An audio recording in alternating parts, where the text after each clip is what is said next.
10 mai 81, je suis très jeune, je suis devant la télévision, je vois arriver les espèces de profils par le haut, je vois quelqu'un qui n'a pas beaucoup de cheveux, je me dis c'est affreux, c'est Giscard, François Mitterrand, hurlement de joie, et je me suis précipitée avec mes deux frères, un peu plus jeunes que moi, sur la place où habitaient mes parents en hurlant. Voilà, donc il y a une espèce d'explosion de bonheur.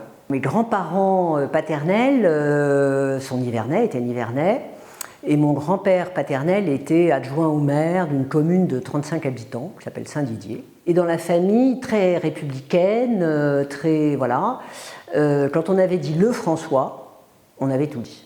J'ai été élevée dans un milieu un peu stéréophonique, d'un côté à droite, de l'autre côté à gauche. Bon, moi, c'est le côté gauche qui a gagné. Et François Mitterrand, c'était...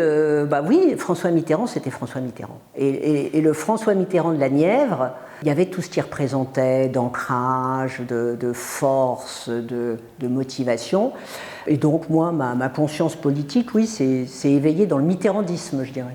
Liberté collective, liberté publique, bien sûr la peine de mort, mais d'avoir fait sauter des tas de verrous, les tribunaux d'exception, ça c'est très fort pour moi, le social, puis l'Europe. Donc, et ça je pense que c'est des convictions très profondes chez lui. Moi je suis rentrée à l'Élysée très longtemps après, et je dois dire c'est quelqu'un avec lequel, paradoxalement d'ailleurs, parce que je ne pensais pas qu'avec une telle différence d'âge on pouvait devenir amis, puis ami avec son patron, et patron président de la République, c'est quelqu'un qui me manque profondément. C'est-à-dire que très souvent, j'aimerais discuter avec lui l'évolution de l'Europe, l'évolution de la France. Moi je suis extrêmement inquiète. La crise du Covid va faire qu'effectivement on va avoir un déclassement de la France en Europe et un déclassement de l'Europe par rapport au reste du monde. Donc il me manque profondément.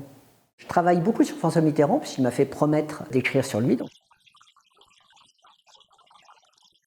Mon approche, c'est que personne ne peut dire qu'il connaissait François Mitterrand. On connaissait des facettes, des aspects, etc. Donc moi, je vais donner aux lecteurs et aux lectrices ce que j'en ai vu, ce que j'en ai interprété, et puis à chacun de reconstituer la personne.